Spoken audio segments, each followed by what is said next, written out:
Tirupati deputy mayor ఎన్నికలు వాయిదా పడినటువంటి పరిస్థితి. ఏదైతే ఇవాళ జరిగినటువంటి ఎన్నికల్లో 50%లో 25% హాజరవ్వాల్సి ఉండగా కేవలం 22 సభ్యులు మాత్రం ఓటింగ్ పాల్గొనడం జరిగింది. అందులో మనం చూస్తున్న ఎక్స్ అఫీషియల్ మెంబర్సు ముగ్గురు కాగా మిగిలిన సభ్యులు ఏదైతే కేవలం మొత్తం కలిపి 22 సభ్యులు మాత్రమే ఈరోజు ఓటింగ్‌లో పాల్గొనడంతోటి ఈ యొక్క ఎన్నికలు ఆగినటువంటి పరిస్థితి. ఏదైతే మొత్తం మీద 25 మంది సభ్యులు కోరంకి కావాల్సినటువంటి 25 మంది సభ్యులు ఓటింగ్‌లో పాల్గొనాల్సి ఉంటే తక్కువ సంఖ్య నమోదైంది కాబట్టి ఏదైతే ఇవాళ వాయిదా వేసి రేపు ఎన్నికలు నిర్వహించనున్నట్టు ఎన్నికల అధికారి తెలియజేసినటువంటి పరిస్థితి. ఏదైతే గత రాత్రి నుంచి కూడా అనేక పరిస్థితులు తిరుపతిలో నెలకొన్నాయని చెప్పాలి. రాజకీయంగా ఏదైతే వైసీపీ కార్పొరేటర్లంతా కూడా కూటమి ప్రభుత్వం అధికారులు బలవంతం చేస్తూ వాళ్ళని భయపెడుతున్నారంటూ కూడా వైసీపీ నేతలంతా కూడా ఆరోపించినటువంటి పరిస్థితి. ఈ నేపథ్యంలోనే మా సభ్యుల్ని కూడా ఏదైతే కూటమి ప్రభుత్వానికి మద్దతు తెలిపేటువంటి సభ్యులంతా కూడా వైసీపీ వారు అడ్డుకుంటున్నారంటూ కూడా ఇటు ఎన్డీఏ కూటమి అభ్యర్థులంతా కూడా తెలియజేస్తున్నటువంటి పరిస్థితి. ఏదైతే ఓవరాల్‌గా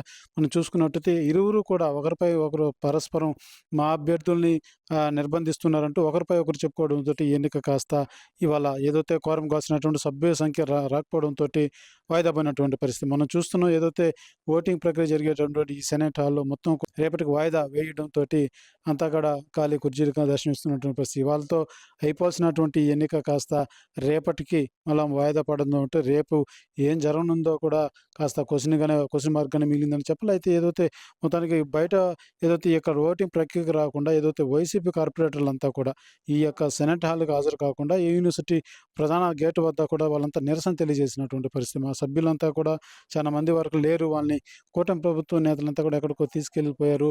వాళ్ళు ఏం చేశారో వాళ్ళంతా తిరిగి మాకు అప్పచెప్పాలంటూ కూడా వాళ్ళు నిరసన తెలియజేసినటువంటి పరిస్థితి. అదే నేపథ్యంలోనే మా కూటమి ప్రభుత్వానికి మద్దతు తెలిపేటువంటి కార్పొరేటర్లంతా కూడా రానీయకుండా వైసీపీ నేతలు అడ్డుకుంటున్నారంటూ ఇటు కూటమి నేతలు కూడా తెలియజేసినటువంటి పరిస్థితి. ఏదైతే మొత్తానికి ఇవాళ జరగాల్సినటువంటి ఈ యొక్క ఎన్నిక అనేక కారణాల దృష్ట్యా, అనేక జరిగినటువంటి సంఘటనల దృష్ట్యా ఏదో సభ్యులు రాకపోవడంతోటి వాయిదా పడినటువంటి పరిస్థితి. అయితే రేపు ఏం జరగనుందని కూడా ఒక ఇంతగా క్వెషన్ మార్క్‌గానే మిగిలింది. అయితే రేపు కూడా ఏదైతే కోరం సంబంధించి సభ్యులు హాజరు కాకుంటే ఏదైతే దానిపైన రాష్ట్ర ప్రభుత్వానికి అటు ఎన్నికల అధికారికి తెలియజేసేటువంటి పరిస్థితి ఉంటుంది. అయితే రేపు ఏం జరగనున్నదని మాత్రం ఒక క్వెషన్ మార్క్‌గా మిగిలింది. అయితే నిన్నటి నుంచి కూడా ఇవాళ మనం చూసుకుంటే ఇవాళ పొద్దున్న వరకు కూడా అనేక పరిణామాలు చోటు చేసుకున్నటువంటి పరిస్థితి. ఏదైతే కొంతమంది కార్పొరేటర్ హోటల్స్‌లో ఉంటే అక్కడికి అటు అభినయ్ రెడ్డి వెళ్ళడం, అదే రకంగా వైసీపీ కార్పొరేటర్లంతా కూడా మా దగ్గరికే వచ్చారు. మాకు మద్దతు తెలిపేదానికొచ్చారు.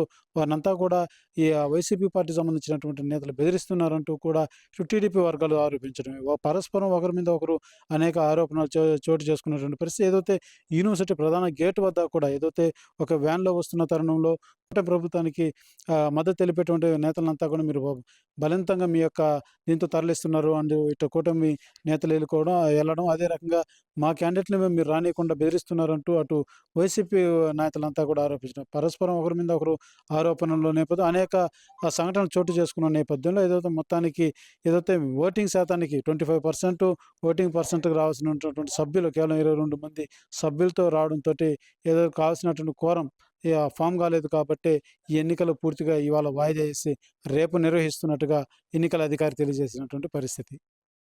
కెమెరా పర్సన్ కోటితో సురేష్, ఆర్టీవీ, తిరుపతి. మరిన్ని వీడియోస్ కోసం ఛానల్ ని సబ్స్క్రైబ్ చేయండి. లేటెస్ట్ అప్డేట్స్ కోసం వాట్సాప్ ఛానల్ ని ఫాలో అవ్వండి. ఆ లింక్ డిస్క్రిప్షన్ లో ఉంది.